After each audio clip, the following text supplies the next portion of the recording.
Assalamualaikum warahmatullahi wabarakatuh. Apa kabar kalian semua?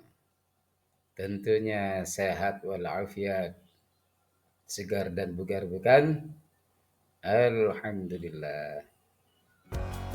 Anak-anak, pada kesempatan ini kita akan membahas tentang perkembangan teknologi produksi dan isu-isu global terkait dengan agribisnis dan industri tanaman.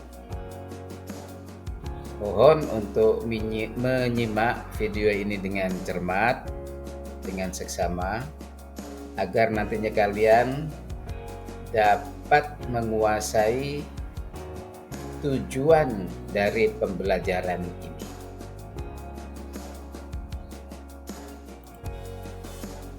Materi pembelajaran yang pertama adalah proses produksi tanaman secara tradisional dan modern.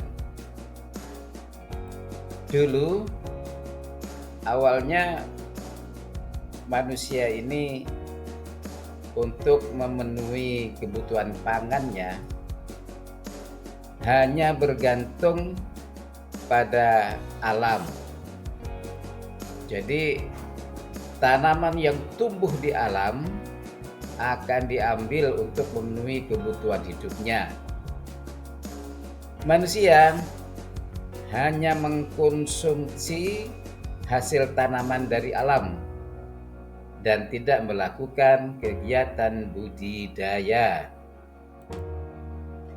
Nah, seiring dengan perkembangan peradaban manusia, maka manusia melakukan budidaya tanaman yang konon katanya diawali dengan ketidaksengajaan. Beberapa orang ibu membuang biji di sekitar rumahnya dan ternyata biji itu tumbuh. Dan kemudian biji itu ditanam dengan jarak yang teratur di tempat yang tertentu dan berusaha untuk merawat walau dengan cara yang sangat sederhana. Nah, berbicara tahapan perkembangan pertanian, ini seiring dengan tahapan perkembangan peradaban manusia dan perkembangan tingkat kebutuhan manusia.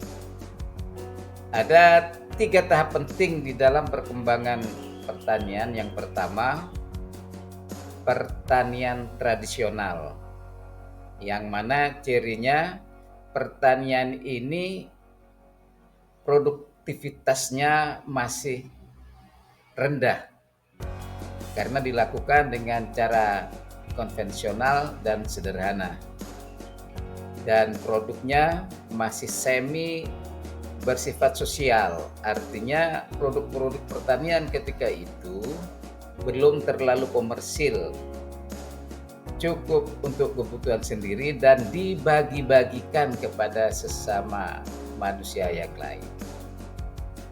Yang kedua, pertanian komersialisasi, yang dimulai dengan penggunaan teknologi, tetapi teknologinya masih sederhana dan penggunaan modal yang masih relatif kecil.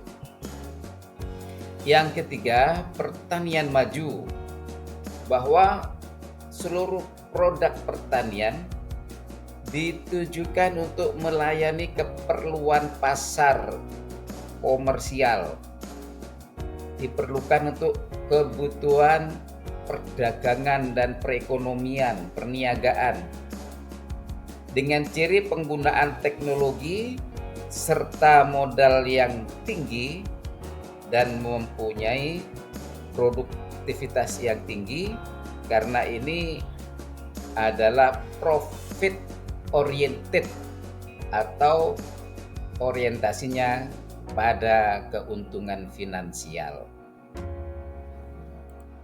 Dan perkembangan terbaru pada dekade terakhir ini, perkembangan pertanian modern telah semakin berkembang. Teknologi pertanian sudah menggunakan digitalisasi, baik itu Internet of Things maupun Artificial Intelligence dan perangkat-perangkat digital yang lainnya, mendukung kemajuan pertanian modern. Dan ini sudah diterapkan oleh sebagian petani maju di negeri kita. Alhamdulillah.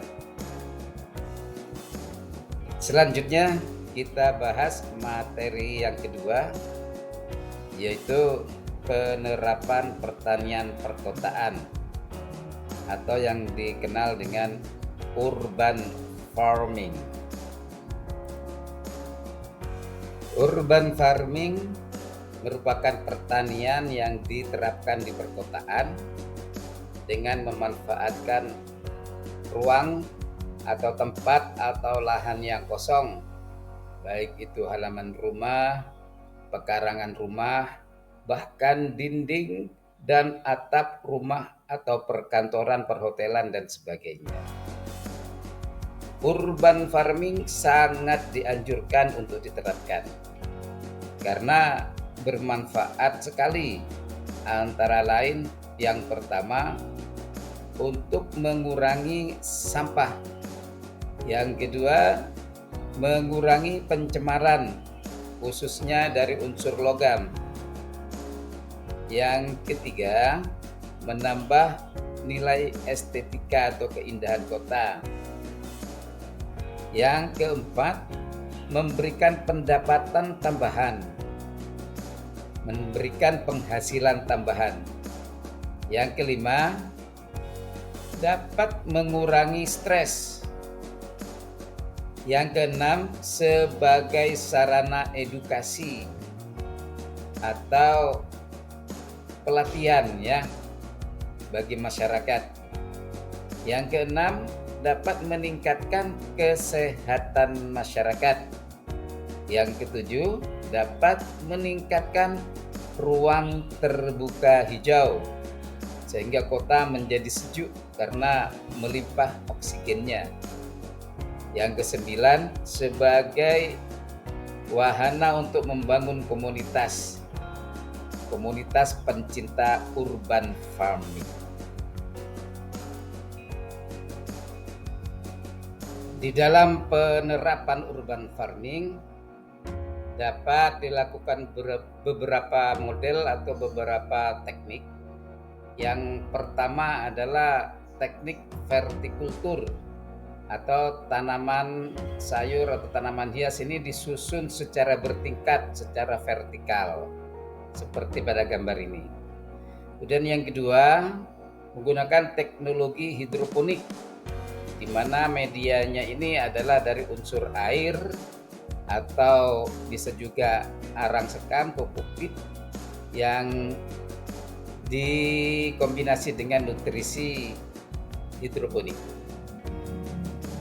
Yang ketiga, bisa juga wall gardening atau memanfaatkan dinding rumah sebagai tempat bertanam. Jadi tanaman-tanaman ini ditempelkan pada dinding rumah atau kantor. Yang keempat, tabulam pot atau tanaman buah dalam pot. Ini bisa kita manfaatkan timba rusak untuk medianya, karung goni dan sebagainya. Yang kelima, aquaponik.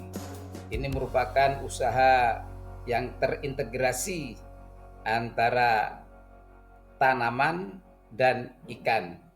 Ada dua hasil. Kita bisa panen sayur bisa juga bisa panen ikan sekaligus. Yang keenam, green office dan rooftop garden, yaitu memanfaatkan pekarangan kantor dan juga atap kantor untuk tempat berbudidaya tanaman sayuran, buah-buahan, dan sebagainya. Jadi begitu dulu anak-anak materi kita kali ini. Kita bersambung pada part yang kedua. Terima kasih, tetap semangat, sukses buat kalian semua. Amin. Wassalamualaikum warahmatullahi wabarakatuh.